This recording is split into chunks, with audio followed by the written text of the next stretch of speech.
बंटी।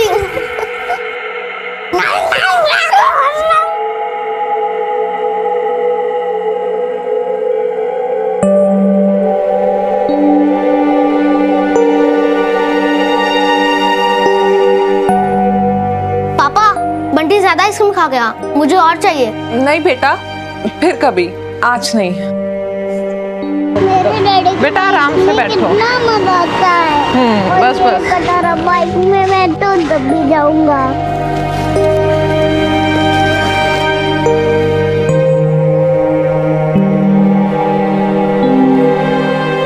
आस्था बहन, आज पूजा का सामान नहीं लोगी? नहीं, आज नहीं।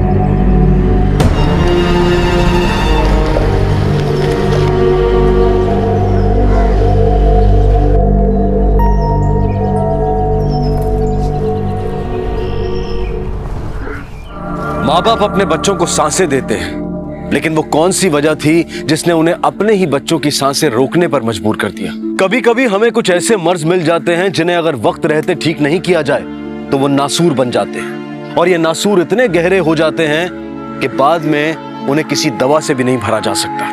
दर्द और पीड़ा इतनी ज्यादा होती है कि हमारी हिम्मत घुटने टेक देती है, और इस दर्द के आगे हमें मौत भी छोटी लगने लगती है। तो क्या ऐसा ही कोई मर्ज जितेश पटेल के परिवार को भी मिला था?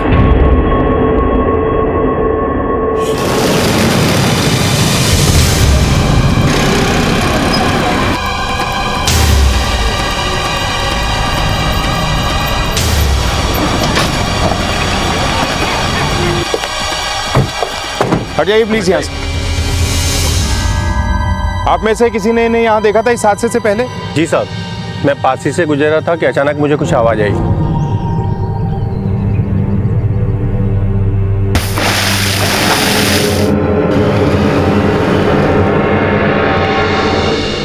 बाइक का नंबर देखा था? हाँ साहब। धीरेन, जब तक पोस्टमार्टम की रिपोर्ट्स आती हैं इस बाइक के सारे डिटेल्स निकलवाओ। हो सकता है ये आदमी इन मौतों का जिम्मेदार है और ये सब होने के बाद कहीं भाग निकला। सर, મારો કાલે પ્રોજેક્ટ છે, મારી મદદ કરજો। आप तो ऊपर से कुछ भी कर सकते हो ना, इतनी सी हेल्प कर दो। इसके बाद मम्मी को भी हेल्प करना है। अच्छा, अपने पापा से शिकायत हो रही है मेरी? अच्छा, कर ले खूब शिकायत कर ले तू। नहीं मम्मी, मैं आपकी कंप्लेन थोड़ी कर रही थी, मैं तो पापा से हेल्प मांग रही थी। ये लो, आ गए आपके कंपनी वाले। इनको बोलो ना नाइट शिफ्ट हटा के दिन की शिफ्ट कर ले। नहीं, अभी नहीं बेटा। वैसे भी थोड़े दिन बाद तू अपने पैरों पे खड़ी ही हो जाएगी। तब तक जैसा चल रहा है चलने दे। चल, હું જાઉં છું, રસોઈ બનાવેલી છે, તું જમી લેજે। हाँ, चल बाय। बाय मम्मा। सर, बाइक की डिटेल्स आ चुकी हैं। एड्रेस वाघोदिया का है।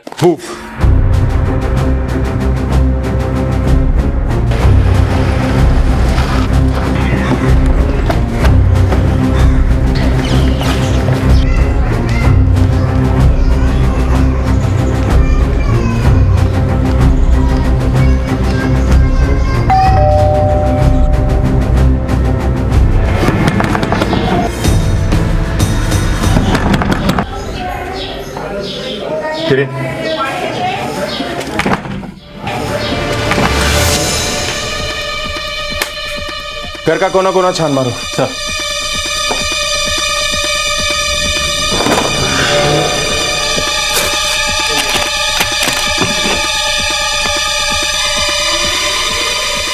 धीरेन, ये देखो, ये लोन एग्रीमेंट भी उसी के नाम है जिसके नाम पे बाइक थी, जितेश पटेल। इस घर में हमें और भी इंपॉर्टेंट डॉक्यूमेंट मिल सकते हैं, अच्छी तरह से तलाशी लो। सर यहाँ आइए।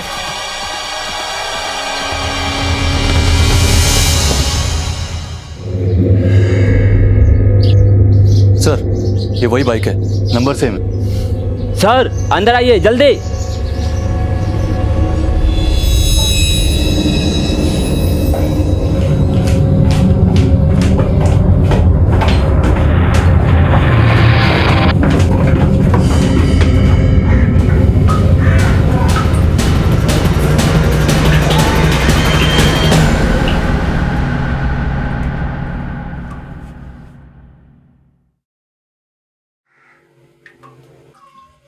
जेबें चेक करो।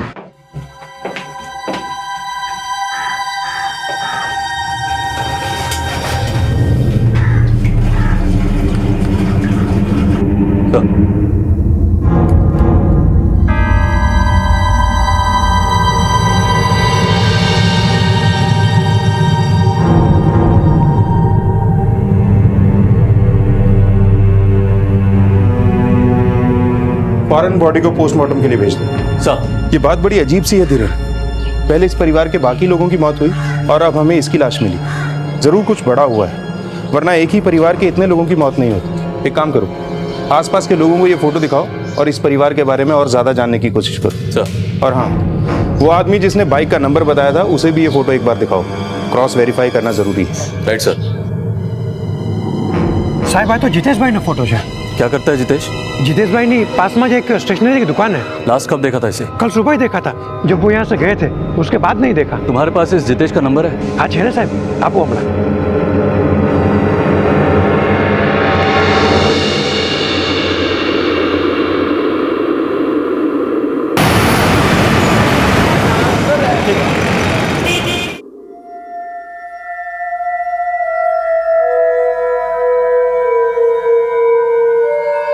अरे आप लोगों ने इतना वक्त क्यों लगा दिया यहाँ आने में?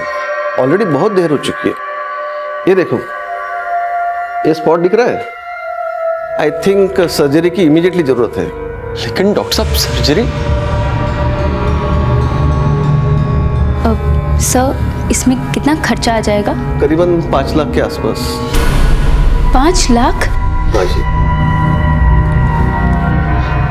इतना पैसा कहाँ से लेके आएंगे हम? आप लोन लीजिए ना, आजकल मेडिकल लोन आसानी से मिल जाता है। इतनी जल्दी हमें लोन कैसे मिलेगा? मैं एक एजेंसी को जानता हूँ, अगर आप चाहो तो। जी सर।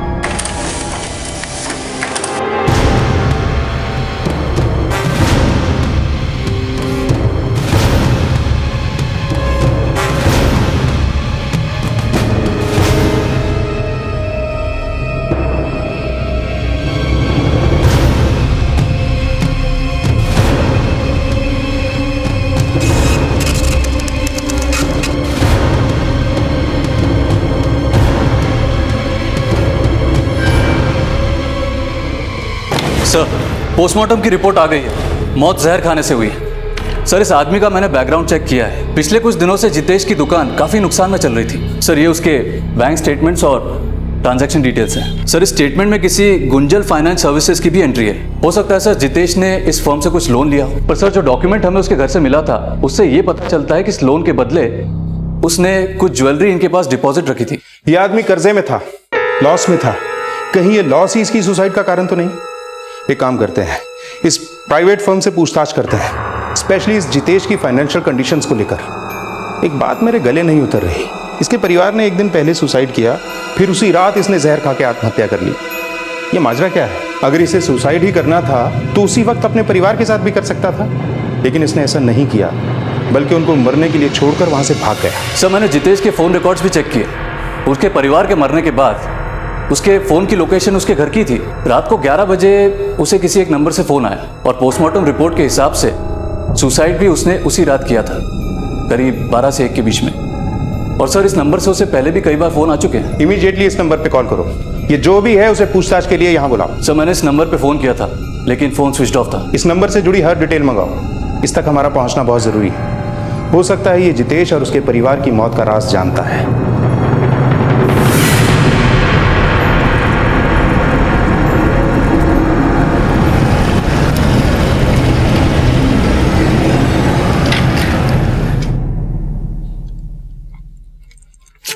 अरे सिर्फ 1 सेंटीमीटर का फासला रहेगा। लोग तो कहते हैं कि इस हेलमेट से लाइफ की सेफ्टी बनी रहती है।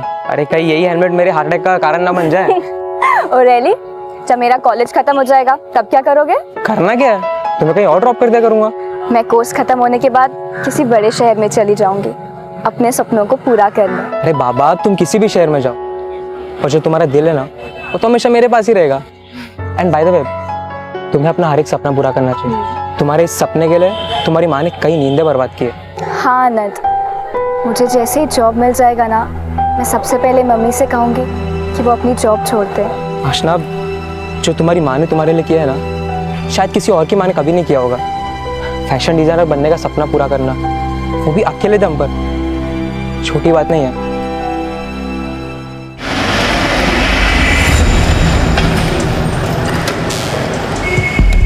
क्या जितेश नहीं रहा? साहब बहुत सारो मानस હતો। मेरे पास आया था तो बहुत मुसीबत में था। कितने का लोन लिया था जितेश ने? 5 लाख। अपनी बीवी के गहने भी गिरवे रख के गया था वो। लेकिन उसके बैंक अकाउंट में तो सिर्फ 3 लाख की एंट्री है। बहुत मुसीबत में था साहब। 2 लाख कैश दिए थे मैंने। कुछ बताया था आपको क्यों चाहिए थे उसे पैसे? कोई खास जरूरत? मुझे तो बोला कि नरपत भाई धंधा चौपट हो गया है। बहुत नुकसानी में था शायद, बहुत कर्ज भी था साहब। बच्चों की पढ़ाई तक के पैसे नहीं थे उसके पास। ओके सर, उस नंबर की डिटेल्स आ चुकी हैं।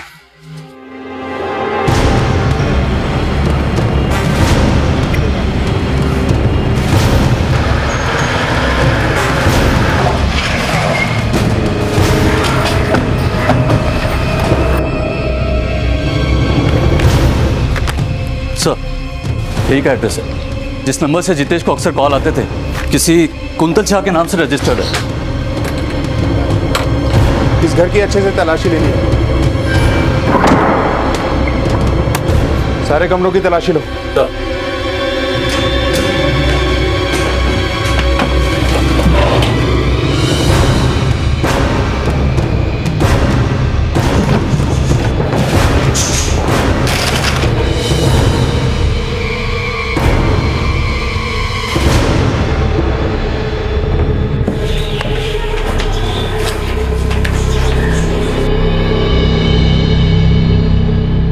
इतने सारे लोन्स के डॉक्यूमेंट्स, इसमें तो इस कुंतल शाह के भी डॉक्यूमेंट हैं। सारे लोगों की डिटेल इकट्ठा करो, सबके साथ क्रॉस चेक करते हैं। सर,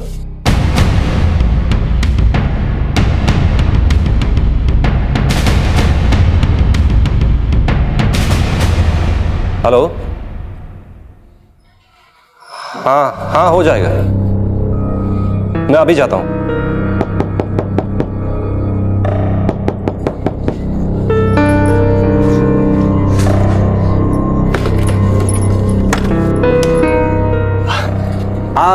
छाया भायाणीનું ઘર છે? हाँ, હું છું छाया। बोलो, શું કામ છે? मुझे डॉक्टर वासवाणी ने आपके बारे में बताया था। आइए, अंदर आइए।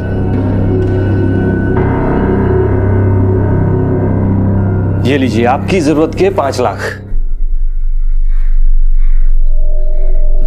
તમે આમ જ 5 લાખ આપો છો? आप तो हमें जानते भी नहीं है। हम आपको नहीं जानते, पर आपकी जरूरतों को, आपकी मजबूरियों को तो जानते हैं ना। देखिए, हमने ये फर्म इसीलिए खोला है कि जरूरतमंदों की जल्द से जल्द हर मदद कर सके। हम आप पे कोई एहसान नहीं कर रहे हैं। देखिए, जैसे बैंक आपको लोन देती है और उस रकम पर आपसे इंटरेस्ट वसूलती है, वैसे ही हम भी आपसे इंटरेस्ट लेंगे। फर्क सिर्फ इतना है कि बैंक में लोन पास करवाने में काफी वक्त निकल जाता है और हमारी सर्विस काफी फास्ट है, इसीलिए हमारा इंटरेस्ट 30% है। और इस पैसों के बदले में आप घर, जेवर कुछ भी गिरवे रख सकते हैं। उभारो बेबे ना। छाया, अटली मोटी लोन हम रीपे कैसे करेंगे? लोकेश, इस वक्त मेरे लिए तुम्हारी सर्जरी से बढ़कर और कुछ भी नहीं है।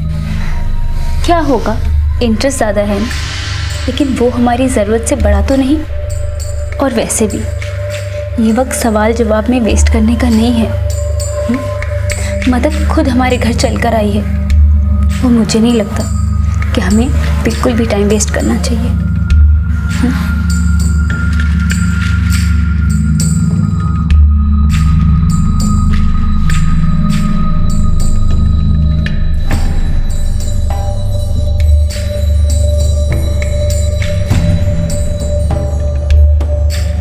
बहुत बहुत शुक्रिया।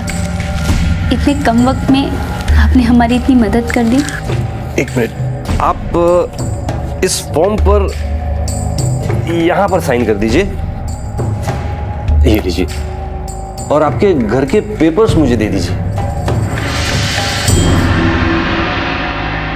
आमतौर पर जब हम एक बैंक से अपने निजी खर्चों के लिए लोन लेते हैं तो हमें उस पर लगभग 14 से 16% का ब्याज भरना पड़ता है, और इस ब्याज को भरने के लिए एक तारीख मुकर्रर होती है। लेकिन अचानक इस तरह कोई किसी की मदद क्यों करना चाहता था? कौन था यह शख्स जिसने छाया के सारे डॉक्यूमेंट्स को वेरीफाई किए बिना ही उसे 5 लाख रुपए नकद दे दिए? सर्जरी तो सक्सेसफुल रही, पर अभी 7 दिनों तक पेशेंट को रेगुलर मॉनिटरिंग की जरूरत है, इसलिए अभी उनको डिस्चार्ज नहीं कर सकते। Thank you doctor.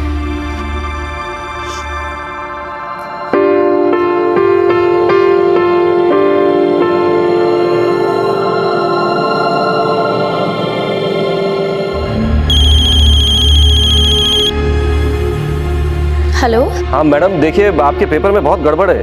आप एक काम कीजिए, फौरन ऑफिस आ जाइए। अरे नरपत जी सुनिए तो सही। हेलो।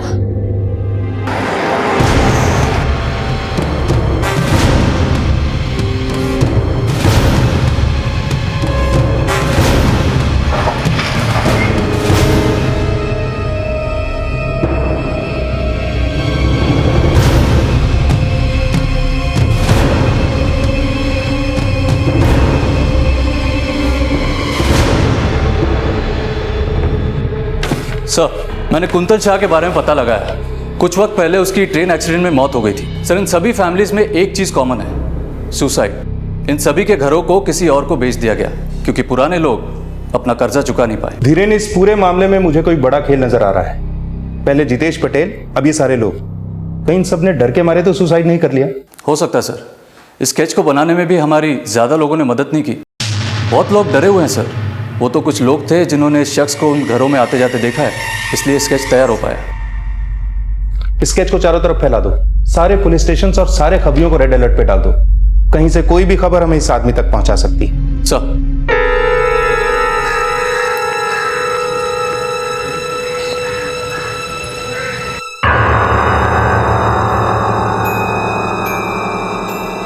भाई, અહીંયા नरपत भाई छे? आइए बैठिए। उन्होंने मुझे फ़ोन किया था, कह रहे थे कि कागज़ में कुछ गड़बड़ है। देखिए मैडम, कागज वागज का मुझे जमता नहीं है, वो सब नरपत भाई देखते हैं। मैं तो यहाँ बस रिकवरी का काम करता हूँ। उन्होंने मुझे बोला कि मैं आपसे 5 लाख रुपए ले लूँ। किया, पर अभी मैं वो पैसे नहीं लौटा सकती। मैंने तो सारे पैसे अपने पति के इलाज में खर्च कर दिए। कोई बात नहीं, पर आप इंटरेस्ट तो पे कर सकती हैं ना? हाँ हाँ, वो मैं पे कर दूंगी हर महीने। हर महीने नहीं मैडम, अभी। अभी? अब अचानक से मुझसे ऐसे इंटरेस्ट कैसे मांग सकते हैं? और इंटरेस्ट की इतनी बड़ी रकम इतने कम टाइम में मैं कैसे इंतजाम करूंगी? तो फिर मुझे आपका घर नीलाम करना पड़ेगा। नहीं नहीं, प्लीज आप ऐसा कुछ मत कीजिए। और वैसे भी उस एग्रीमेंट में ये क्या लिखा था कि आप अचानक से कभी भी इंटरेस्ट मांग सकते हैं? आपके डॉक्यूमेंट भी कहाँ ठीक थे मैडम? रिकवरी करना ही मेरा काम है मैडम, और रिकवरी तो मैं करके रहूंगा।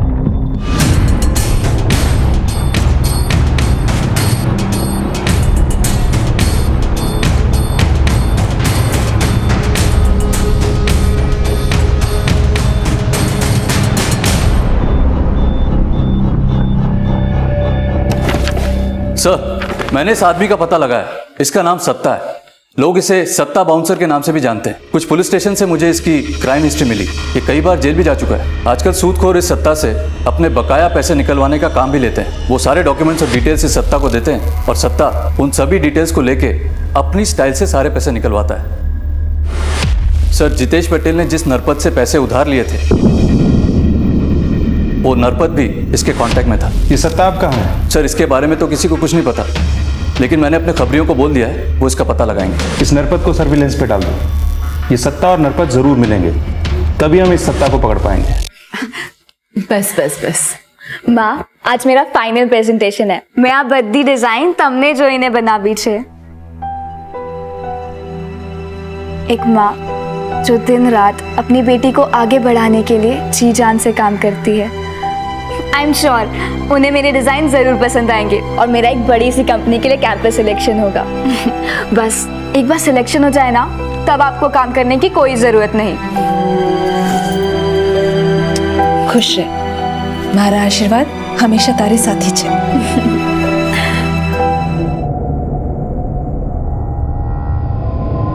मैं चुप नहीं बैठूंगी, मैं पुलिस को सब कुछ बता दूंगी। पुलिस को बताएगी? ये देख, तेरा पति जिसका अभी ऑपरेशन हुआ है वो घर नहीं पहुंचेगा, सीधा पहुंचेगा शमशान अगर उसने ये वीडियो देख लिया। अब फैसला तेरे हाथ में, जो मैं कहूं चुपचाप से करते रहे, अगर नहीं तो अपने पति की चिता के लिए जो खर्चा हुआ उसके लिए एक और उधार ले ले, पर उसका इंटरेस्ट भी मैं ऐसे ही वसूलूंगा। प्लीज ऐसा कुछ मत करना, मेरे पति को इसके बारे में कुछ मत बताना।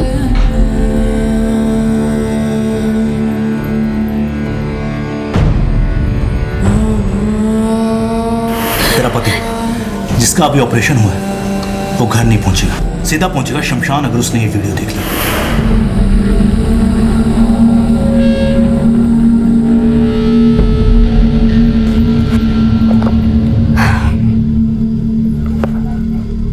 अनंत, तुम यहाँ? अरे आशना, कब से वेट कर रहा हूँ यार। बाय द वे, हुआ क्या? उन लोगों को मेरे डिजाइन्स बहुत पसंद आए। मेरा सिलेक्शन दिल्ली की सबसे रेप्यूटेड कंपनी में हुआ है। अरे वाह, कांग्रेचुलेशन।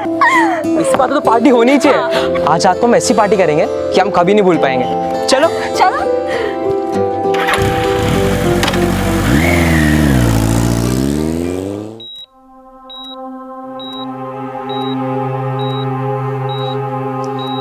હવે કેવું લાગે છે?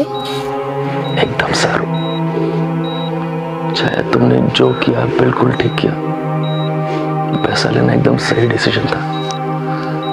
मुझे बिल्कुल दर्द नहीं हो रहा।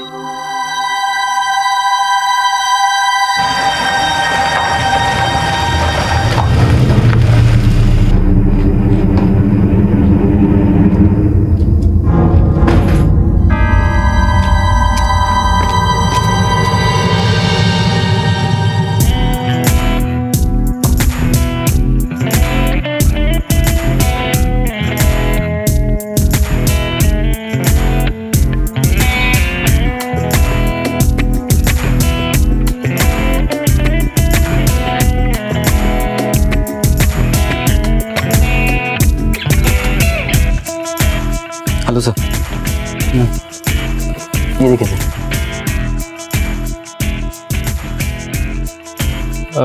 ये वाली सर ये अवेलेबल नहीं है, पर हमारे पास और ऑप्शन है, आप और देख सकते हो।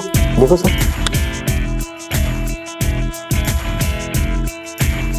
ये चलेगी। आओ।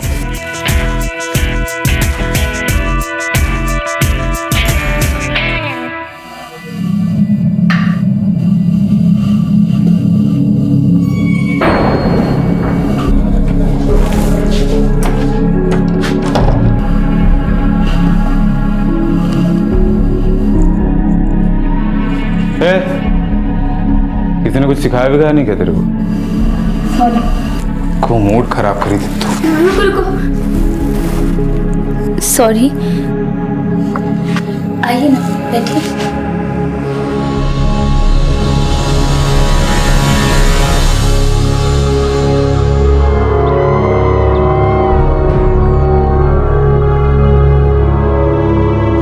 अक्सर जब हम बुरे वक्त और बुरे हालात से घिरे होते हैं तब हमारे अंदर एक बेचैनी होती है, एक बेचैनी कि कैसे इस हालात से जल्द बाहर निकला जाए। और इस बेचैनी में कभी कभी हम कुछ ऐसी गलतियां कर बैठते हैं जो हालात को बद से बदतर बना देती हैं। सत्ता और नरपत लोगों की इसी मजबूरी का फायदा उठाकर उन्हें एक ऐसे दलदल में धकेल देते थे कि जिसके बाद किसी के भी जीने की इच्छा ही खत्म हो जाए।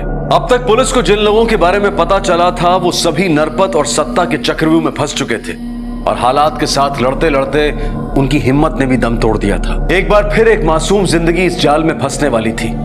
उसके साथ कुछ ऐसा होने वाला था जो उसके द्वारा देखे गए किसी भी डरावने सपने से ज्यादा डरावना होगा।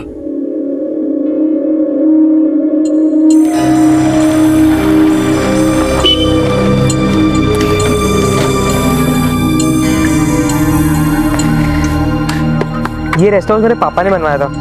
तुम्हें पता है इसके अंदर डीजे की फैसिलिटी भी है। ये जन्नत है ये जगह। पर इतने सुनसान एरिया में क्यों? यहाँ कोई साइन बोर्ड क्यों नहीं है? हम यहाँ से पार्टी वार्टी करने आते हैं और हमारे अलावा यहाँ से वही आते हैं जिन्हें इनवाइट किया जाए। तो अब चले अंदर या फिर इनविटेशन रिक्वेस्ट भी प्रिंटेड चाहिए? नहीं नहीं, चलो चलो।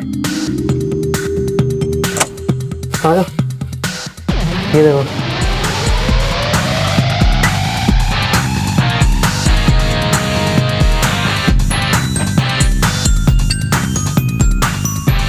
आनंद, ये सब लोग कौन है? मैंने तुम्हें कहा था ना, ये लोग इनविटेशन पे आते रहते हैं। पापा ने इनवाइट किया हुआ है, पार्टी करने आए होंगे। चलो हम अंदर चलते हैं।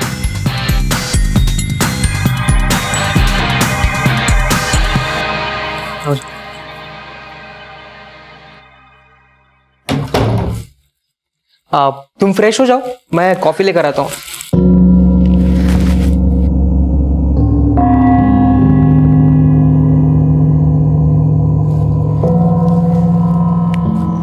आनंद,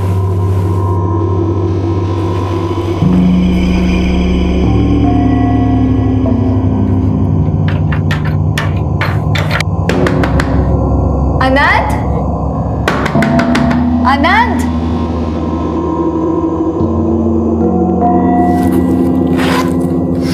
फोन कहाँ गया?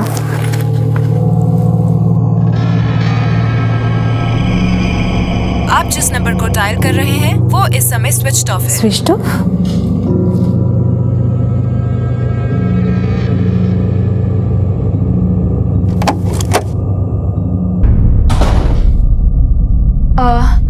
मैं यहाँ आनंद के साथ आई थी, जिसके पापा का ये फार्म हाउस है। उसके बाप का नहीं, हम सबके बाप का। एक्चुअली बाप का नहीं, हम सबके बाप का घर है। क्या मतलब? मतलब ये कि तुम्हारा बॉयफ्रेंड तुम्हें नहीं दिखाई देगा, क्योंकि वो तुम्हें यहाँ जानबूझ कर लेकर आया। क्या बकवास है ये? कौन हो तुम और आनंद कहाँ है?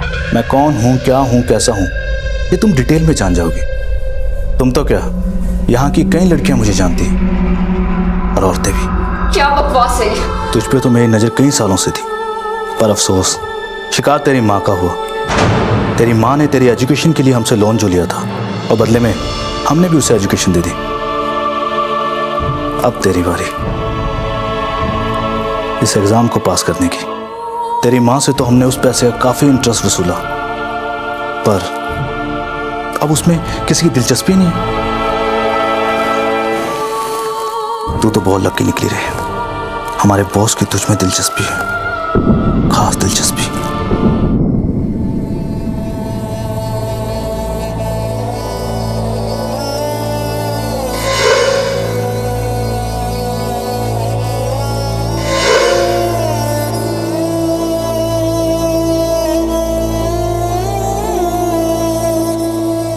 जरूरत में ली गई मदद की किश्त एक बार फिर सांसों से चुकाई गई। जो पैसे किसी की जिंदगी बचाने की खातिर लिए गए थे, वही पैसे किसी की मौत का कारण बन गए। अब इस सब के बीच आशना भी फंस चुकी थी। एक बच्ची जिसने कई सपने देखे थे, उसने कभी सपने में भी नहीं सोचा होगा कि उसके सपनों की कीमत उसकी मां किस तरह चुका रही थी। जिस रास्ते पर आशना को धकेल दिया गया था, वो रास्ता जिंदगी के साथ खत्म होता था।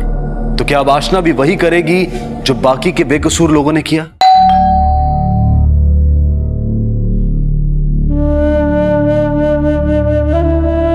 आशना, कहाँ रह गई थी तू? मैं कितनी देर से तेरा इंतजार कर रही हूँ। आशना, क्या हुआ? तू रो क्यों रही है? मम्मी, મને દિલ્હીમાં કામ મળી ગયું છે। ये तो खुशी की बात है। फिर तू क्यों रो रही है? मेरा बच्चा, कंग्रेचुलेशन बच्चा।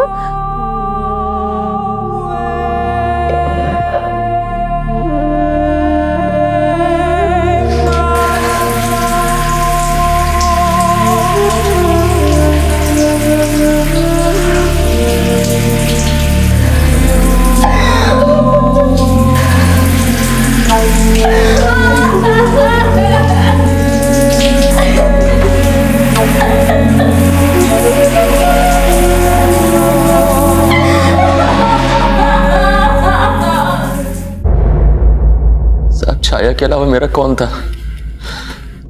5 लाख रुपए लिए थे हमने नरपत से। छाया ने एक भी मिनट कुछ भी नहीं सोचा, बोला मुझसे ज्यादा उसे कुछ भी प्यारा नहीं है। ये नरपत से कैसे मिले आप लोग?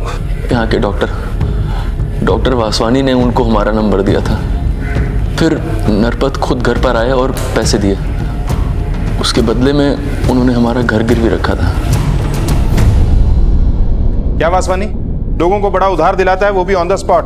हमारे साथ चल, बिना उधार लिए हम अच्छा इंटरेस्ट देते हैं। सर मैंने क्या किया? तूने क्या किया है क्या नहीं किया ये हम अच्छी तरह से जानते हैं।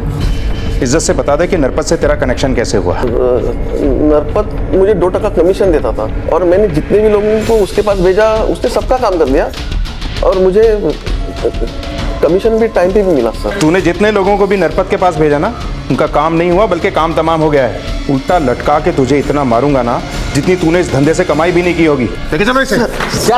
सर मेरी बात सुनो सर। अब इस नरपत को उठाने का टाइम आ गया है। चल। अरे साहब मैंने सुकाम चल। मैं शो करियो साहब। अरे चल, कॉल करने का कोई फायदा नहीं है। फिलहाल तो आउट ऑफ नेटवर्क एरिया में जाने वाला है। चल।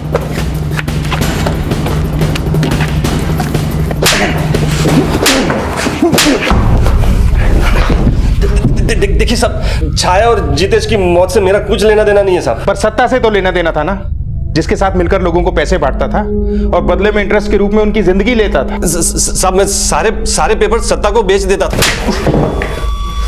और सब वो इंटरेस्ट के रूप में सारे पैसे मुझे देता था वापस वो, और बाकी बचे जेवर और घर के पेपर्स मुझसे ले लेता था। सत्ता कहाँ है? पता नहीं साहब, वो अलग अलग नंबर से फोन करता था और वो नंबर भी उन्हीं के नाम से खरीदता था जिसके पेपर्स उसके पास होते थे। सर, इसकी बेल लेके इसका वकील आया है। ये मत सोचना कि इस बेल से छूट के तू बच जाएगा। जिस तरह से तुम्हें कानून का फायदा उठाना आता है ना, हमें भी पूरा विश्वास है एक दिन यही कानून तेरी किस्मत में बेल की जगह जेल लिखेगा। निकल चल। हिरेन, ये नरपत जितना खड़ा है ना उतना ही गड़ा है। इतनी जल्दी इसका जमानत पे छूट जाना कोई आम बात नहीं है। मुझे लगता है इसके पीछे जरूर कुछ बड़े नाम छिपे हैं। वडोदरा पुलिस के अभी किए गए प्रेस कॉन्फ्रेंस से ये पता चला है कि कुछ लोग उन भोले भाले लोगों को अपने जाल में फंसाकर उनका शोषण कर रहे हैं जिन्हें पैसे की सख्त जरूरत है। उन लोगों को पहले ये पैसे कम समय में उपलब्ध कराए जाते हैं और पैसे ना देने के बाद उनकी घर, जमीन और जेवर जब्त किए जाते हैं। पैसे देने वाले लोग ब्याज लेने के लिए किसी भी वक्त वहां पहुंच जाते हैं। इसके बाद शुरू हो जाती है उन परिवारों के साथ जुल्म की एक दर्दनाक कहानी। वडोदरा पुलिस ने सब लोगों से अनुरोध किया है कि जिसके साथ भी ये घटना हो रही है वो कृपया सामने आ जाए। उनका नाम गुप्त रखा जाएगा और उन्हें पूरी तरह सुरक्षा दी जाएगी। आज ना मैं काम पर जा रही हूँ, खाना टेबल पर रखा है, निकाल कर खा लेना और टाइम से सो जाना बेटा। हाँ मम्मी, હવે તમને કામ કરવાની જરૂરત નથી। अब मैं हूं ना, मैं सब संभाल लूंगी।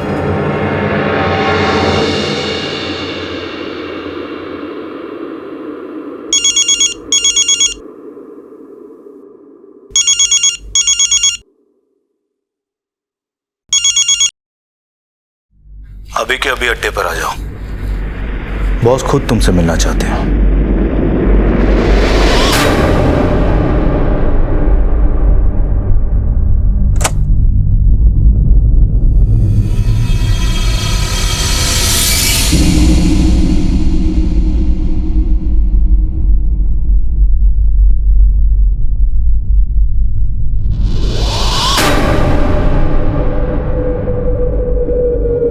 ठीक है, भले।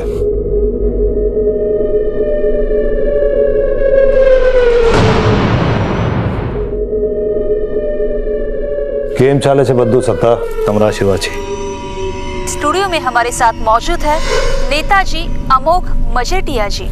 મને આ સાંભળીને બહુ ખરાબ લાગ્યું કે ખેડૂતના 3 પરિવારોએ એક સાથે આત્મહત્યા કરી दी थी। जो कुछ भी हुआ वो बहुत दुखद था। हम इस पर शोक व्यक्त करते हैं।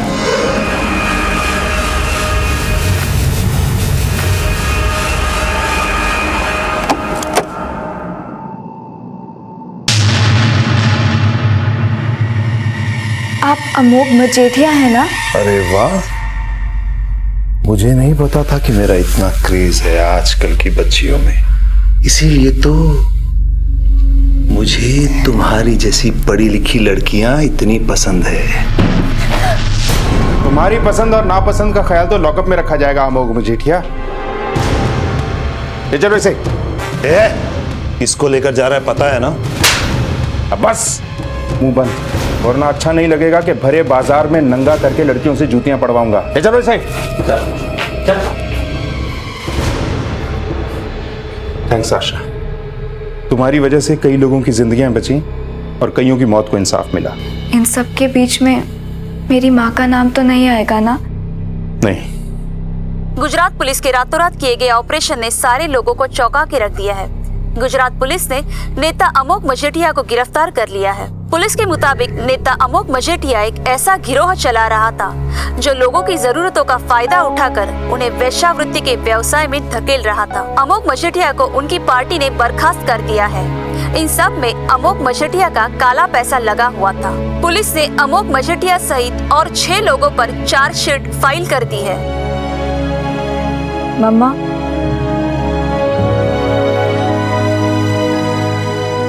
दिल्ली चले?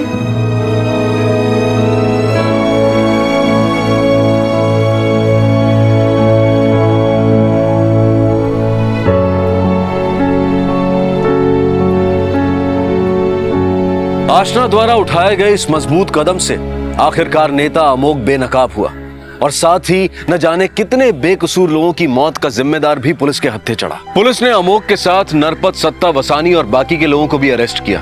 अमोघ और सत्ता पर आईपीसी की धारा 376 के तहत बलात्कार के चार्जेस लगाए गए हैं और इन सभी पर ठगी और धोखाधड़ी का भी केस बना है। हमारे आसपास ऐसे कई आपराधिक मंसूबों वाले लोग हैं जो इस ताक में रहते हैं कि वो कब और किस तरह किसी की मजबूरी का फायदा उठा सके।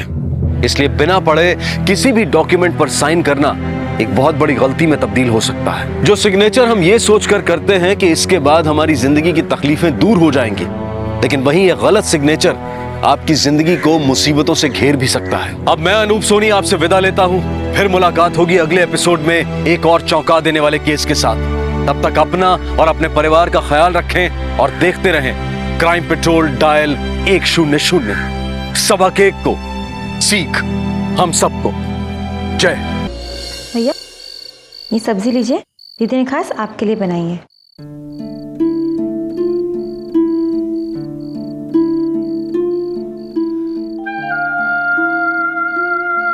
अरे रानी, खाना क्यों नहीं खा रही है?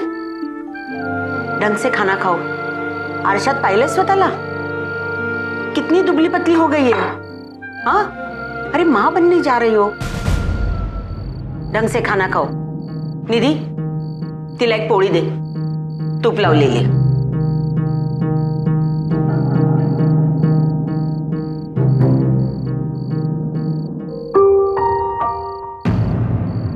चलो जल्दी से सो जाओ। इस हालत में टाइम पे खाना और टाइम पे सोना चाहिए। अपनी नहीं तो अपने होने वाले बच्चे की फिक्र करो। चलो सो जाओ।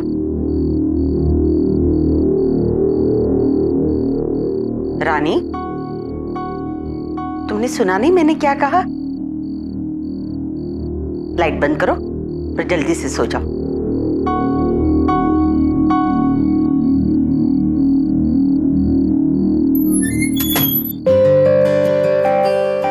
दीदी बिल्कुल नींद नहीं आ रही है। वो स्कूल वाली कहानी सुनाओ ना। लेकिन माँ जी ने सोने को कहा ना।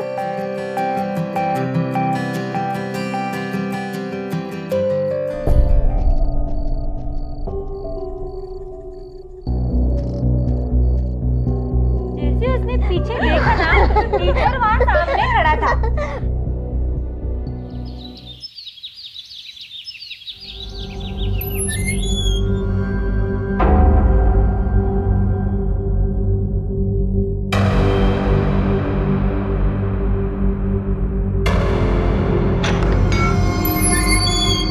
कहाँ जा रही हो स्नेहा?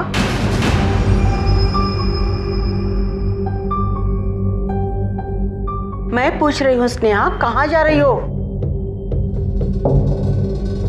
मैं वो, अरे स्नेहा तुम बाहर कहाँ जा रही हो? मैंने तुम्हें अंदर के कमरे से लाने के लिए कहा था कपड़े। कोई बात नहीं, गलती से गई होगी। आओ प्रसाद ले लो।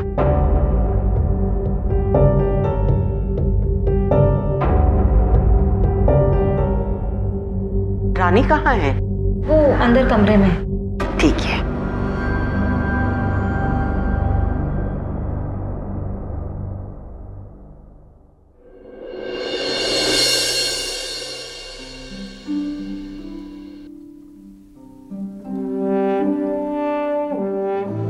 रानी,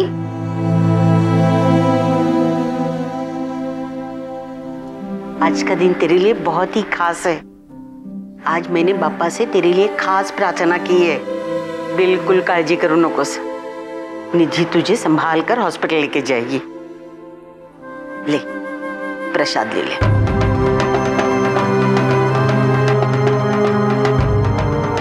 खा ले।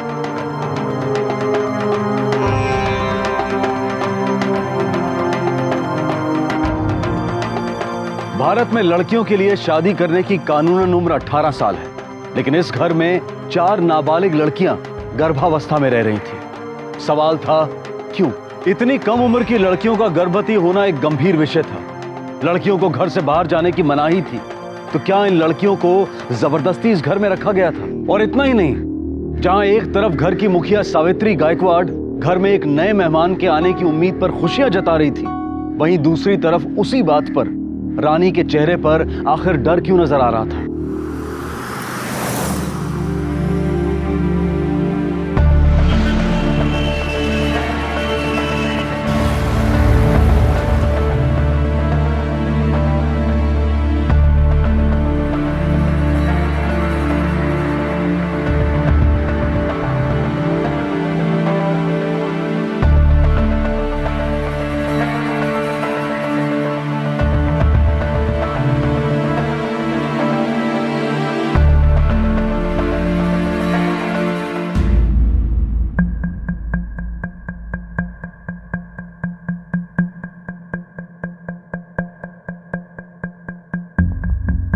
लड़का है।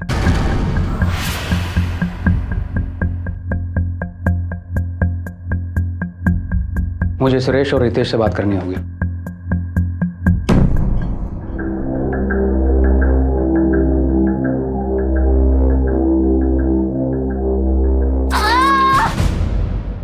ये तो निधि की आवाज है।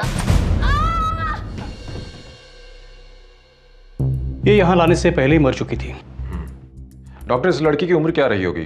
16-17 साल? जी हाँ, पर और एक बात, ये लड़की प्रेग्नेंट थी और बाकी बातें तो पोस्टमार्टम रिपोर्ट आने के बाद ही पता चल सकती है। क्या नाम है आपका? Sir Prem Kumar sir. Sir इसमें हमारी कोई गलती नहीं है सर। सर वो लड़की अचानक हमारी गाड़ी के सामने आ गई, मैंने उसे बचाने की पूरी कोशिश की सर, आप यकीन मानिए। ठीक है, अभी आप जा सकते हैं, लेकिन अगर बाद में जरूरत पड़ेगी तो आप लोगों को यहाँ आना पड़ेगा। ठीक है सर। हिराम, इनका स्टेटमेंट लिख लो और जहां पर एक्सीडेंट हुआ है वहां पर जाकर लोगों से पूछताछ करो और देखो क्या पता चलता है। Okay sir.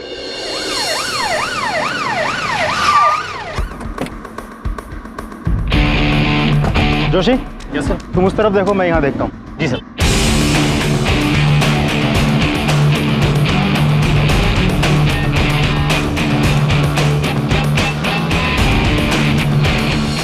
कल रात को इस लड़की का एक्सीडेंट हुआ था यहाँ, कुछ बता सकते हो?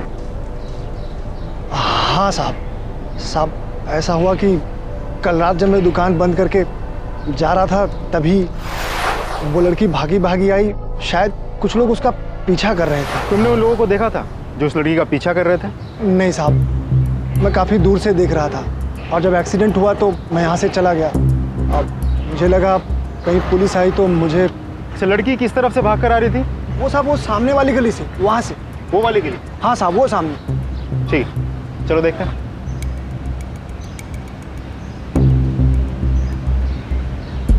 लड़की इस तरफ से भाग के आई थी। अरे यहाँ तो सीसीटीवी कैमरा लगा हुआ है।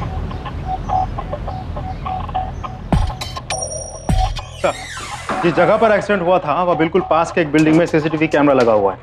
ये रही उसके फुटेज।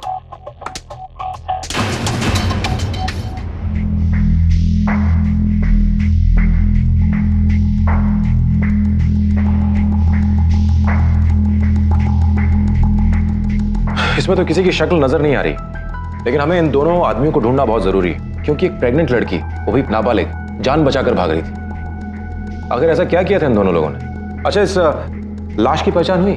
कौन है लड़की? नहीं सर, आसपास के पुलिस स्टेशन में भी तस्वीर भेजी गई थी, लेकिन कोई इन्फॉर्मेशन नहीं मिली। शालू दीदी। हाँ बोलो। शालू दीदी। हाँ बोलो ना। ये रानी दीदी कहाँ है? अब वो वापस क्यों नहीं आई? और ये निधि दीदी को भी सिर पे चोट लगी है। क्या हो रहा है ये सब?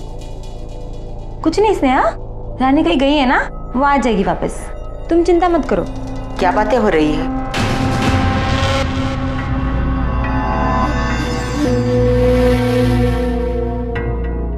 नहीं कुछ नहीं माँ जी, वो बस ऐसे ही बात कर रहे थे।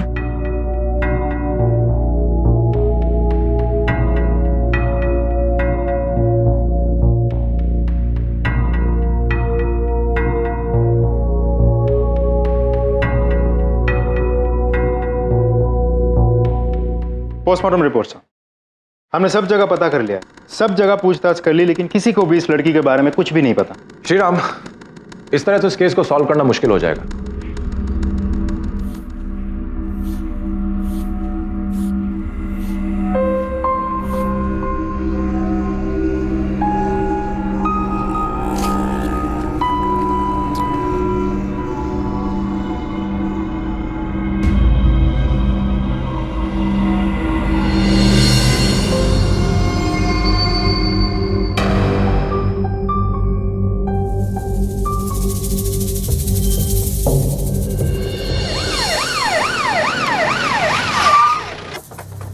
अच्छे से देखो, कुछ है आसपास?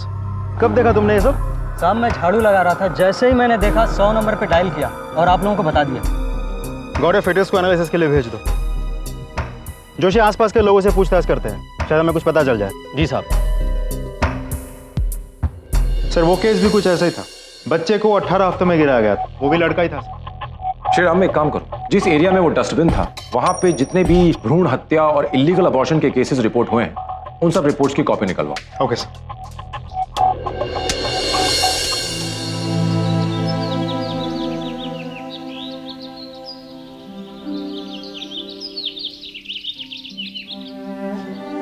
परी, बच्चे का ध्यान रखना, ठीक है? और तुम्हारा भी।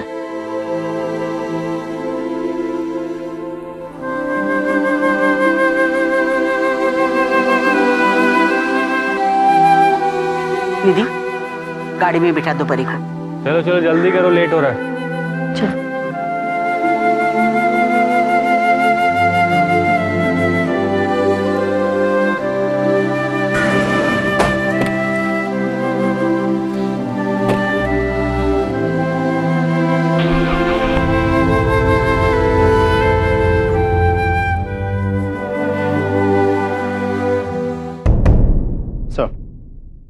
ये उस एरिया में जितने भी पुलिस स्टेशन हैं, वहां पिछले 2 सालों में जितने भी भ्रूण हत्या के केसेस दर्ज हुए हैं, सब उनके फाइल्स हैं।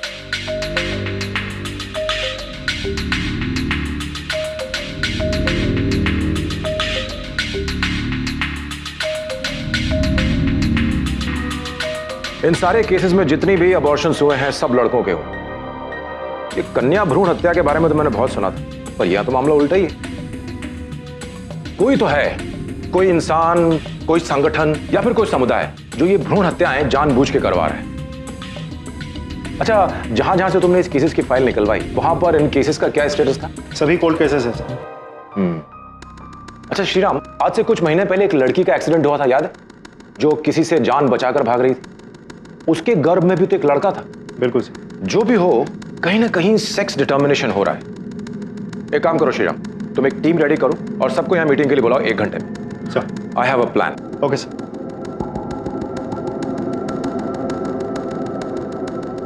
ये वो सारे इलाके हैं जहां पर मेल फिटसेस पाए गए, यानी इसका मतलब ये हुआ कि इस इलाके के बीच में ही सेक्स डिटर्मिनेशन हो रहा है। अब आपको करना यह है कि इस इलाके में जितने भी मैटरनिटी हॉस्पिटल्स हैं वहां जाना है और पता करो कि कौन से डॉक्टर्स ऐसे हैं जो समाज के सामने तो सीधे बनते हैं लेकिन बंद दरवाजे के पीछे सेक्स डिटर्मिनेशन का धंधा चलाते हैं। आप लोगों को जोड़े बनाकर जाना है, पति पत्नी के। औरतें सब गर्भवती लगनी चाहिए।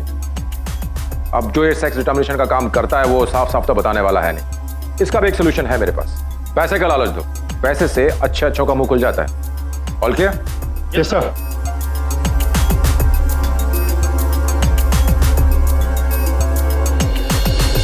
पुलिस के सामने एक बड़ा खुलासा हुआ था, एक अनसुना और असाधारण मामला।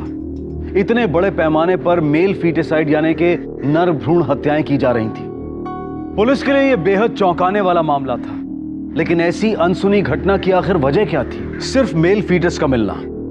इस बात में दो राय नहीं थी कि इस इलाके में सेक्स डिटर्मिनेशन यानी कि लिंग निर्धारण किया जा रहा था, जबकि हमारे देश में बच्चे का सेक्स डिटर्मिनेशन करना कानूनन अपराध है।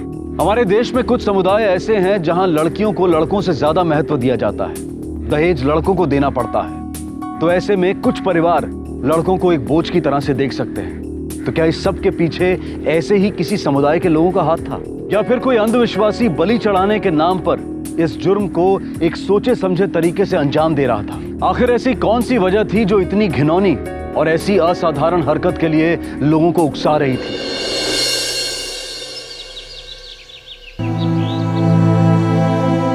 ये गोली ले ले, पानी देती हूँ। जब पेट से होते हैं ना तो ऐसा दर्द होता ही है। अपने बच्चे के लिए ऐसी तकलीफ तो सहनी पड़ती है।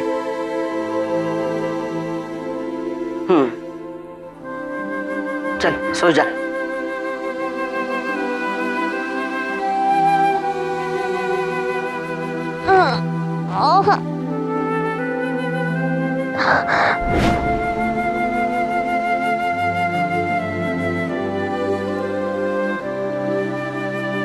स्नेहा भात खाচ্ছিস না কেন?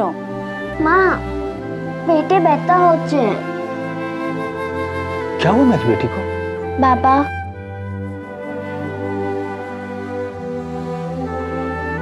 आप ये दवाई दुकान से ले आइए। बेटा तू डॉक्टर बनने वाली है, बनी नहीं है। ये जी सुनछो, एक तो मैं के लिए जाओ ना डॉक्टर बाबू के पास। हाँ चलो। माँ डॉक्टर बाबू ने पिछली बार यही दवा दी थी और मुझे पता है इस बार भी यही देंगे। मुझे पता है तू क्या सोच रही है, घबरा मत, तेरे इलाज के पैसे हैं हमारे पास।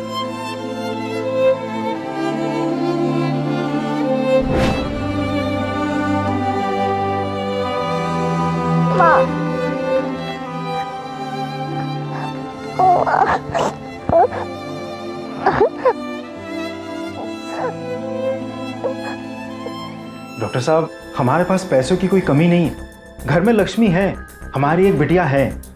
हमें बस एक बेटा चाहिए जो हमारे परिवार का नाम आगे बढ़ाए।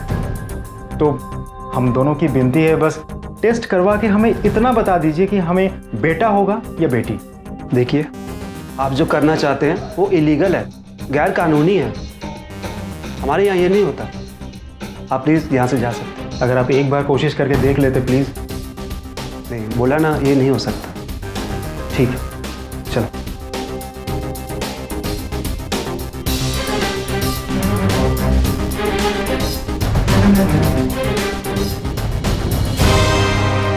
हाँ श्रीराम, सभी गायनेकोलॉजिस्ट के पास जाके पता करो, लेकिन अगर वो ना कह दें तो फिर उनके स्टाफ से पूछो, क्योंकि ऐसे काम में सिर्फ गायनेकोलॉजिस्ट अकेले नहीं होंगे, उनका कोई ना कोई स्टाफ भी शामिल होगा।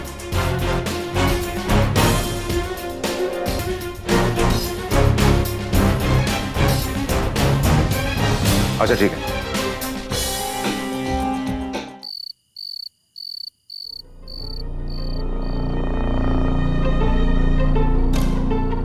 नेहा तुम तो तैयार नहीं हुई?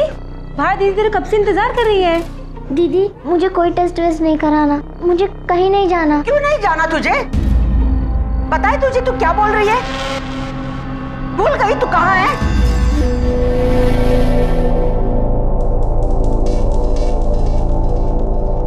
क्यों गुस्सा दिलाती है तू मुझे?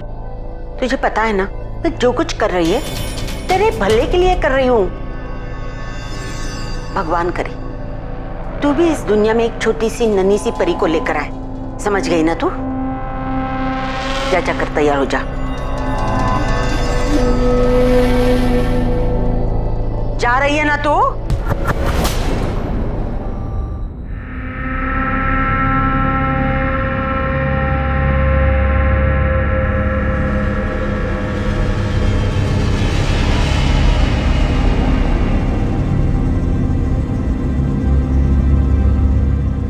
मुबारक हो, लड़की है, फिक्र की कोई बात नहीं।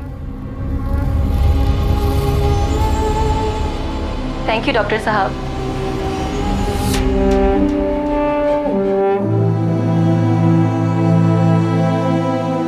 देखा, डर रही थी, लड़की है ना। स्नेहा के पेट में एक छोटी बच्ची पल रही थी और उसे इस बात का अंदाजा था कि शायद उसका गर्भपात नहीं करवाया जाएगा, लेकिन फिर भी स्नेहा डरी हुई थी। क्या स्नेहा के डर की वजह मां बनने की जिम्मेदारी थी या वो अपनी बच्ची को लेकर चिंतित थी? सावित्री के बर्ताव से यह साफ जाहिर था कि उसे नवजात बच्चियों में दिलचस्पी थी। आखिर क्या होने वाला था इन बच्चियों के साथ? दूसरी तरफ पुलिस घास के ढेर में सुई खोज रही थी, लेकिन जब तक पुलिस इस केस को सुलझाती उतने वक्त में न जाने कितने अजन्मे शिशुओं की जान खतरे में थी। देखिए, मैं आपकी परेशानी समझ सकता हूँ, इसलिए मैं सिर्फ आपके लिए ये काम कर दूंगा, लेकिन एक शर्त है, आप इसके बारे में किसी से बात नहीं करेंगे। नहीं नहीं जी, बिल्कुल नहीं। और हाँ, इस प्रोसीजर के 35,000 रुपये लगेंगे। समझो मिल गए। पाजी, तुझसे सिर्फ ये दसो आना कब है? अभी करें? नहीं नहीं, अभी नहीं, आप रात को 11 बजे आइए, मैं आपका इंतजार करूंगा। ठीक है जी, मेहरबानी। चलो आराम से।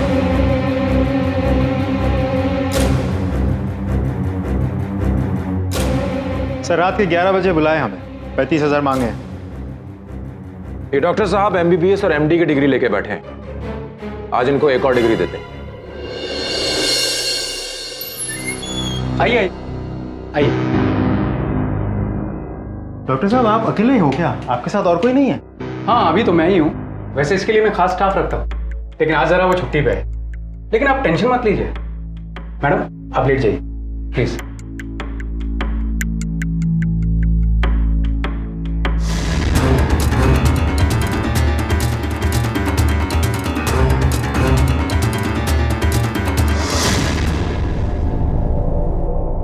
बड़ी जल्दी है यहां से भागने की।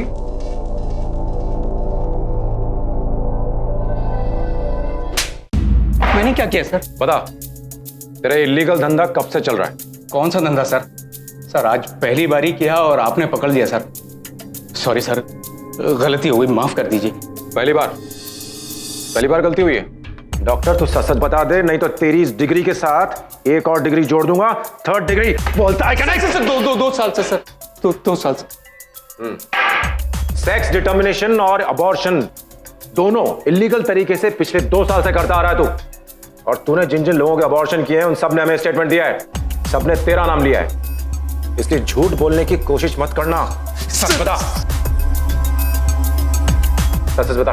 क्या बताऊं सर, वो मुझे तो बस काम के पैसे मिलते थे, वो मेरे पास कस्टमर लेकर आता था। वो कौन? सर वो विजय सर, विजय लेकर आता था सर। और सर वो प्रेग्नेंट लड़की को लेकर आता था, उसका बच्चे का सेक्स डिटर्मिनेशन करवाता था, और लड़का होता तो अबॉर्शन के लिए कहता था, और लड़की होती तो वो वापस चला जाता था सर। कौन है विजय? विजय एक कंपाउंडर है सर, स्टार हॉस्पिटल में काम करता है, और इस काम के पैसे भी मुझे वही देता है सर। कहां मिलेगा विजय अभी?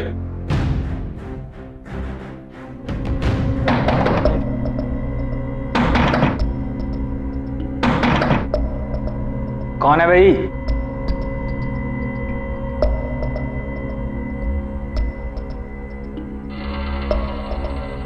विजय, चल चल चल चल। सब मैंने कुछ नहीं किया साहब। देख बेटा, हम जानते हैं कि तू अकेला नहीं है, इसलिए भलाई इसी में है कि तू सब सच सच बता दे। अब आप क्या बोल रहे हो?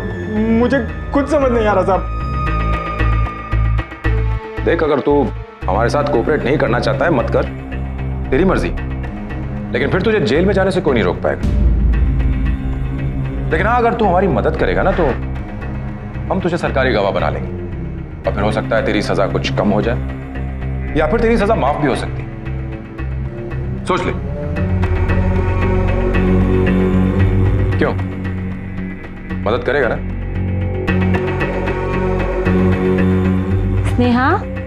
स्नेहा, तुम खाना क्यों नहीं खा रहे हो? स्नेहा, ये क्या नाटक चल रहा है? हाँ, तुम तुम दोनों घर में लक्ष्मी लाने वाली हो, इसलिए मैं बहुत खुश हूँ। मेरे खुशियों पे पानी मत फेरना, समझे? इतनी सेवा कर रही हो, ख्याल रख रही हो, तेरा नाटक चल रहा है।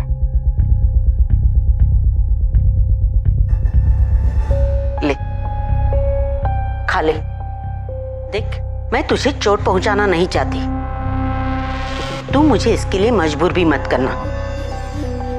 वो भी तो पेट से है ना, वो रो रही है, चुपचाप खाना खा रही है ना। तू भी खा ले, वरना तू मेरा रुद्र अवतार देखेगी। ले खाना खा ले।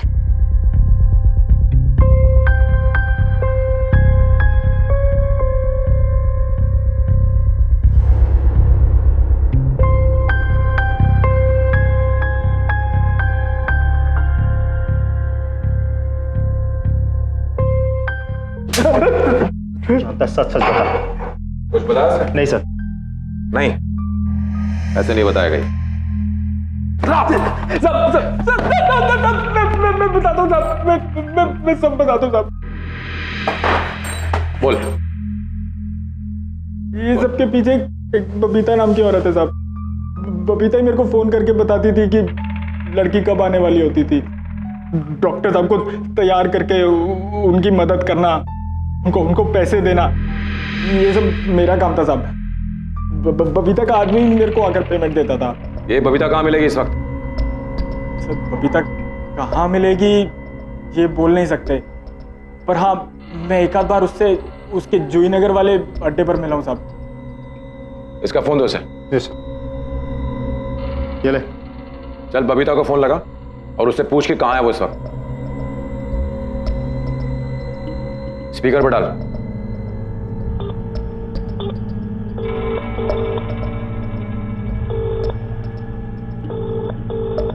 सब उठा नहीं रही है। विजय के बयान के मुताबिक इन नर भ्रूण हत्याओं को एक देह व्यापार चलाने वाली महिला अंजाम दे रही थी, लेकिन अब भी कई सवाल थे जिनके जवाब मिलने बाकी थे। आखिरकार ये बबीता नाम की महिला कहां थी और क्या राज छुपाकर बैठी थी? सावित्री गायकवाड़ का इस देह व्यापार से क्या लेना देना था और वो लड़कियों के साथ क्या करने वाली थी? लेकिन सबसे महत्वपूर्ण सवाल यह था कि नर भ्रूण हत्याएं करके आखिर ये लोग पाना क्या चाहते थे? सब बबीता का ही फोन आ रहा है। उठा, बात कर। हेलो बबीता मैडम, किधर हो आप? क्यों, तेरा को इससे क्या मतलब? हाँ क्या मैडम, मैं सोच रहा था कि अभी आपके जूही नगर वाले अड्डे पे आऊं, आप कोई अच्छी लड़की दिखाती तो मजा आ जाता। वैसे तो मैं बाहर जा रही थी, अब तुझसे मिलके ही जाती हूँ। तू भी क्या याद रखेगा? आ जा। ठीक है, मैं आता हूँ अभी थोड़ी देर में। जूही नगर में ये सब।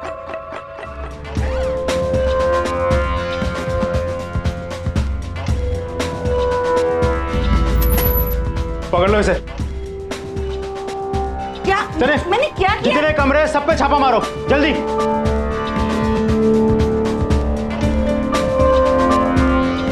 बच्चों को भी ले लो।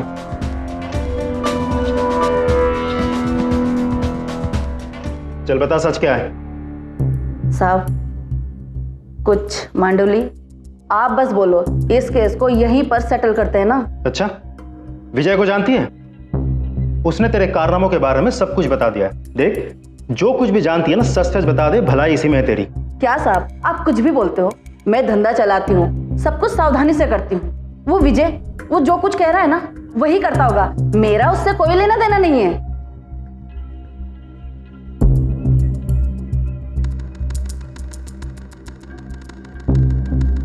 सर, वो मुंह नहीं खोल रही है। मुंह नहीं खोल रही? नहीं सर। मैं बबीता का फोन ही देख रहा था। इसमें उसने अपनी कुछ लड़कियों की तस्वीरें सेव करके रखी हुई हैं, शायद क्लाइंट्स को दिखाने के लिए। इसमें से मुझे एक तस्वीर मिली है, देखो। सर, ये तो वो एक्सीडेंट वाली लड़की की तस्वीर है। एग्जैक्टली। तुम एक काम करो, इन सारी तस्वीरों को अपने लैपटॉप पर डाउनलोड करो और यहां मौजूद सभी लड़कियों को दिखाओ, शायद उनसे कुछ पता चल सके। Okay sir.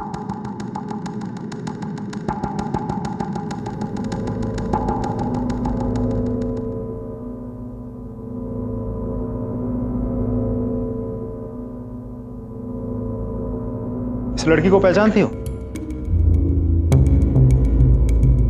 हाँ।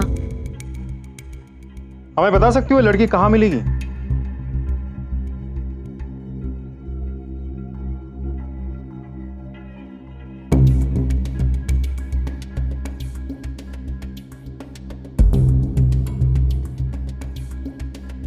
हमें बताओ ये बच्ची किसकी है?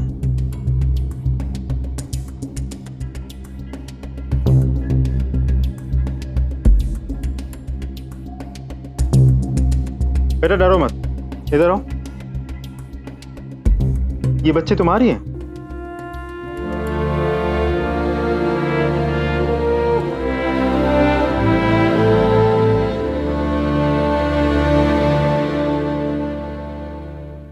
देखो बेटा, जो भी बात है हमें साफ साफ बताओ, घबराने की जरूरत नहीं है। डरो मत, तुम्हें और तुम्हारे बच्चे को कुछ नहीं होगा। बताओ। वो मैं और बाकी लड़कियां।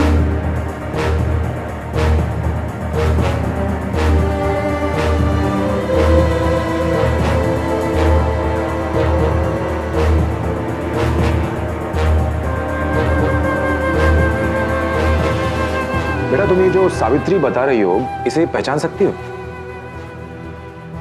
श्रीराम सर, एक स्केच आर्टिस्ट अरेंज करो और इनके साथ बैठकर के सावित्री और उसके परिवार वालों का एक स्केच बनाओ। उसके बाद ये स्केचेस बबीता के सामने रखो, देखते हैं फिर उसकी जबान कैसे नहीं खुलती।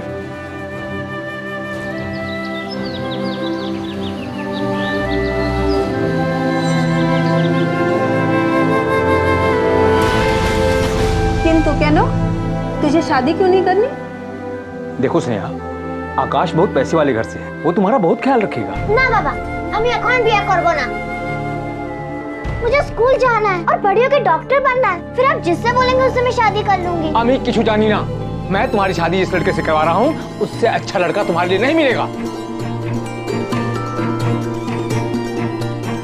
ए स्नेहा, सुन तो।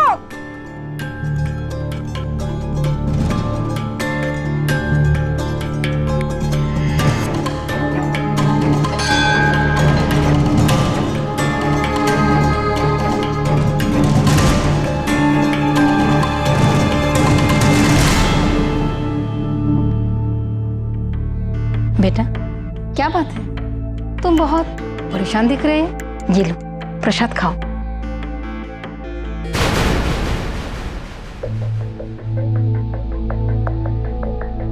खा लो, सब चिंता दूर हो जाएगा। खाओ।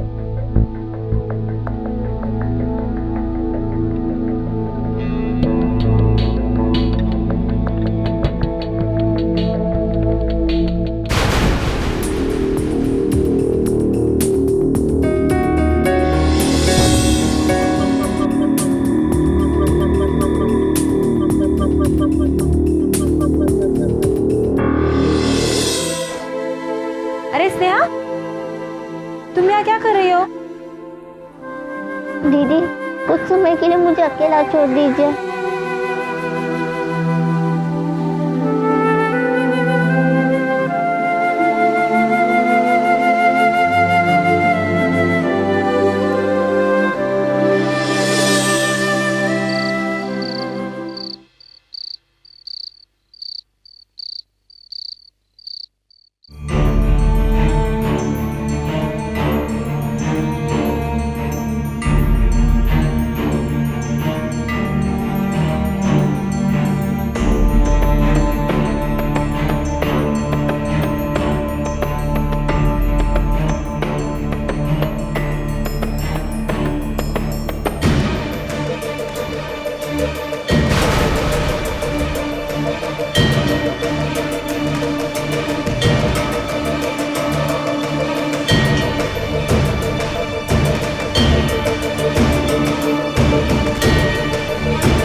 स्नेहा रुक। अरे क्या हुआ? अरे भागो भागो, पकड़ो उसे। और तुम दोनों, अगर इसने फिर से भागने की कोशिश की ना, तो उसके हाथ पैर तोड़ दो। सिर्फ बच्चा पैदा करने के लायक छोड़ो उसको। समझे? किसी भी महिला के जीवन में गर्भावस्था एक अहम समय होता है, लेकिन अगर ना चाहते हुए भी किसी महिला को गर्भ धारण करना हो तो वही समय उसके लिए असहनीय हो सकता है। 14 साल की स्नेहा के लिए एक असंभव समय साबित हो रहा था। एक छोटी सी बच्ची को इतना दर्द सहना पड़ रहा था। स्नेहा नहीं चाहती थी कि जो कुछ उसके साथ हुआ है वही सब कुछ उसकी बेटी के साथ भी हो। क्या स्नेहा की तकदीर में भी रानी की तरह ही अंत लिखा था, या फिर उसकी बेटी के जीवन की शुरुआत अंधेरे में ही होनी थी? इसे पहचानती?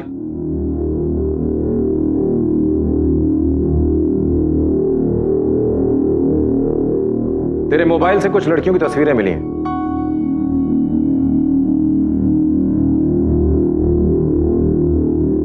सच सच बता दे कि लड़कियां कहां हैं, क्योंकि अगर हमें ढूंढना पड़ा तो तुझे बहुत भारी पड़ेगा। क्योंकि हम उन्हें ढूंढ तो लेंगे ही, लेकिन तू जिंदगी भर जेल में सड़ेगी। इसलिए सच सच बता दे। साहब मैं अलग अलग जगह से धंधा चलाती हूँ। मेरे नीचे कई मैनेजर लोग भी रखे हुए हैं।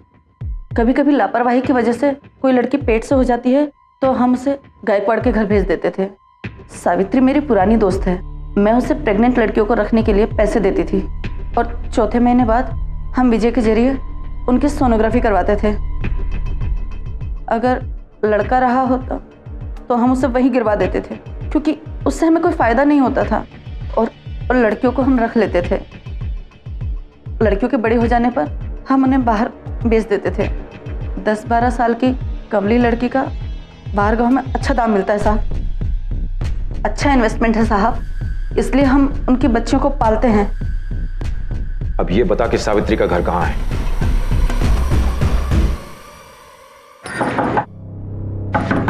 स्नेहा, स्नेहा दरवाजा खोलो।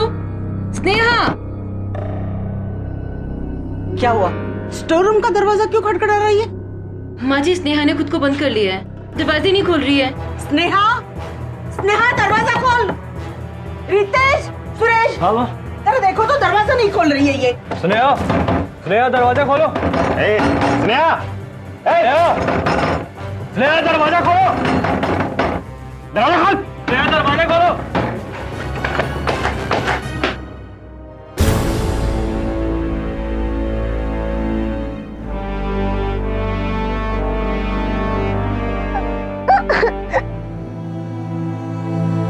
सर, लड़कियों को महिला आश्रम छोड़ दिया गया और उनसे उनके घरों का पता लेकर लोकल पुलिस स्टेशन में खबर कर दी गई है। Very good Shreya. अच्छा, वो लड़की स्नेहा, उसका क्या हाल है? सर, फिलहाल तो हॉस्पिटल में है, पर डॉक्टर्स कहते हैं बहुत जल्द डिस्चार्ज कर देंगे। गुड।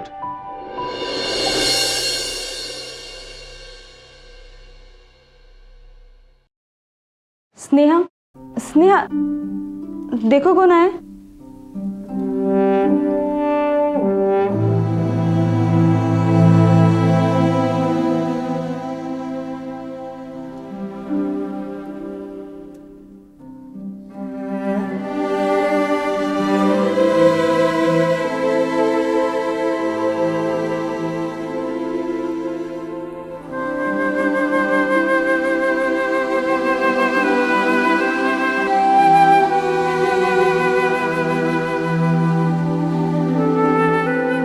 बेटा,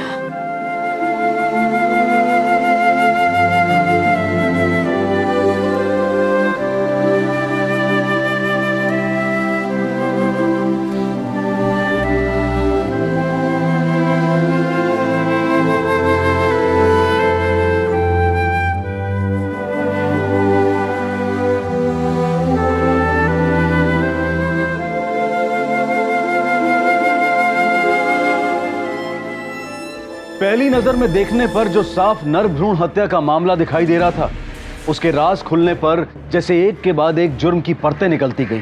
अपहरण, देह व्यापार, सेक्स डिटर्मिनेशन, गैर कानूनी तौर पर गर्भपात, नाबालिग बच्चियों का शोषण। इस केस ने इन सभी घिनौने अपराधों का जैसे पिटारा खोल कर रख दिया। बबीता, सावित्री और उसके साथी इस वक्त पुलिस की हिरासत में हैं और उन्हें अपने इस जुर्म के लिए कड़ी सजा मिलने की उम्मीद है। गौर करने वाली बात यह है कि ऐसे न जाने और कितने देह व्यापार के कारोबार देश में गुप्त रूप से चलते हैं और उन लड़कियों की आवाज कई बार कानून के कानों तक पहुंच ही नहीं पाती। कितने परिवार ऐसे होते हैं जो देह व्यापार में घिरी अपनी बेटियों के साथ पूरी तरह से संपर्क तोड़ देते हैं, और उन लड़कियों के पास देह बाजार में रहने के अलावा और कोई रास्ता नहीं बचता। एक तरफ देवी की तरह पूजा और दूसरी तरफ उसके साथ ये सब। हम सब के लिए ये सोचने वाली बात है। इसी विचार के साथ मैं अनूप सोनी आपसे विदा लेता हूं। फिर मुलाकात होगी अगले एपिसोड में और खुलासा करेंगे एक और जुर्म का। तब तक अपना और अपने परिवार का ख्याल रखें और देखते रहें क्राइम पेट्रोल डायल 100। सबक एक को सीख हम सबको। जय हिंद। इस तरह के और भी एपिसोड देखने के लिए हमारे चैनल को सब्सक्राइब करें और बेल आइकन दबाना ना भूलें।